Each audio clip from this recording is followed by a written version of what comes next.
So let's just be honest. Disney's John Carter was a bit of a misunderstood space epic. It didn't explode at the box office the way Disney hoped, but over the years, it's gained this loyal, passionate fan base. And with Disney mining its vault of IPs for sequels, remakes, and revivals, the door for John Carter 2 isn't entirely closed. In fact, now might be the perfect time to bring it back, especially if the sequel leans into the stranger, more over-the-top parts of the Barsoom series. Because let's face it, the weirdest parts are often the most cinematic. Take, for example, the moment when John Carter and a legion of Martian rats parachute in to fight a giant kaiju. That's not a joke. That's actually a thing that happens in the series. This particular moment comes from John Carter and the Giant of Mars, a story often dismissed as one of the weakest in the franchise. It's not even written by Edgar Rice Burroughs himself, but by his son, John Coleman Burroughs. The story might not be literary gold, but conceptually, it's bonkers in the best way. The villain Pew Mogul builds this towering monster, and naturally, John Carter needs to stop it. But instead of just pulling out a sword and going full gladiator, he assembles an army of parachuting rats. Seriously, rats, dropping from the sky like some rodent version of the 101st Airborne. It sounds like something out of a Star Wars fever dream, and that's exactly why it would work. Visually, it would be unforgettable, and tonally, it could actually help differentiate John Carter 2 from every other sci-fi action flick. Instead of going darker or grittier like so many sequels do, this one could go bigger, weirder, and embrace the pulpy roots of the source material. Audiences don't just want realism, they want creativity. And a giant kaiju fights with an army of Martian rats? That's creative. But a sequel shouldn't just be about the spectacle. It also needs to deepen the world and characters. That's where the Valley of Dor comes in. If Disney ever had a roadmap for the sequel, and we know they did, The Gods of Mars was next on the list. It's widely considered the best book in the Barsoom series, and for good reason.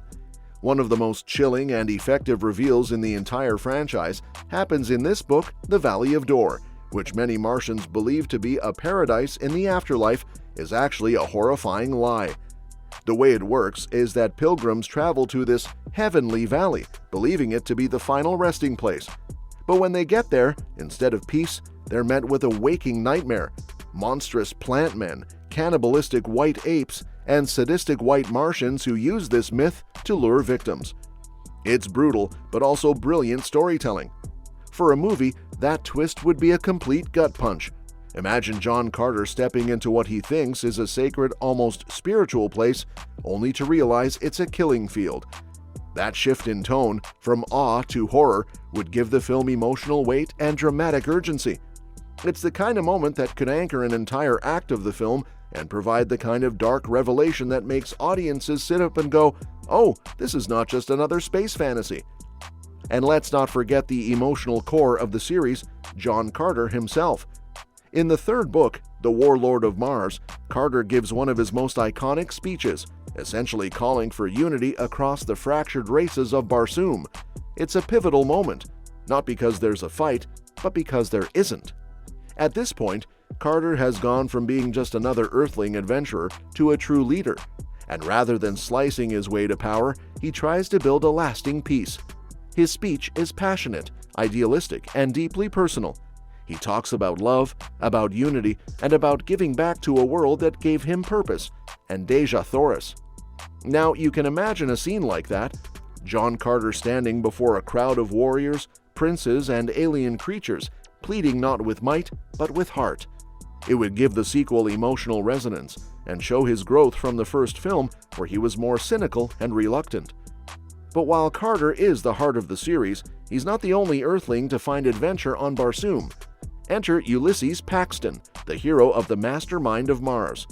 Now, bringing in a second Earthborn character might seem risky, but it also opens the door to expanding the John Carter universe, much like the Star Wars sequels introduced new faces without erasing the legacy ones. Paxton's journey is also kinda wild. He ends up working for Ras Thavas, a mad scientist who swaps brains like it's a Saturday hobby. Eventually, Paxton goes rogue, trying to help the woman he loves, whose body has been stolen by a decrepit aristocrat. To do it, he assembles a team that feels straight out of a James Gunn movie. a religious zealot, an assassin, and even a genetically modified white ape with half a human brain. This ragtag crew could be a perfect way to inject some humor, personality, and high-stakes teamwork into the sequel. Think Guardians of the Galaxy meets the Suicide Squad, but on a red desert planet with ancient tech and Martian royalty. And while we're on the topic of love, the franchise could really benefit from a romance subplot that doesn't just follow the usual love-at-first-sight trope. That's why adapting the story of Tan Hadron and Tavia from A Fighting Man of Mars would add a refreshing dynamic. Tan begins by chasing the general's daughter, and as fate and a flyer crash would have it, he ends up spending time with a slave girl named Tavia. Through their shared struggle, they fall in love, not instantly, but gradually. Their bond is forged through mutual respect and survival, not just looks or status. That more grounded, emotionally earned love story would add a new layer to the John Carter universe. It also mirrors what worked best in the original film. Carter and Deja's relationship started off rocky, but evolved into something deeper. Showing another couple from different walks of life developing a bond under pressure could reinforce the film's themes of unity and personal growth. Plus, Tavia is clever and competent, exactly the kind of character modern audiences connect with. Now let's switch gears and talk action, because a John Carter movie without a memorable duel is like a lightsaber without the hum. Lana of Gathol might be one of the most fragmented entries in the series, but one sequence, the duel with Motus in The Invisible Men of Mars, is practically begging to be filmed. Here's the setup. John Carter is trapped in an enemy city. He needs to escape, but the only way out is through a powerful villain named Motus. Carter's edge? He has a pill that turns him invisible, but it takes time to kick in. So what does he do? He toys with Motus, buying time in a deadly sword fight until the pill finally takes effect. Then, just as he vanishes from sight, he strikes. It's slick, suspenseful, and the perfect blend of brains and brawn. This scene would be a dream for any director to shoot, a tension-filled duel with a ticking clock, invisibility mechanics, and that classic Carter confidence. It's not just cool, it's iconic. And really, that's the key to reviving John Carter. Don't just rehash what came before, embrace the most outlandish, emotional, and visually arresting parts of the Barsoom saga. Let Carter fight kaiju. Let him parachute rats into battle. Let him uncover horrifying truths and give rousing speeches to unite a fractured planet.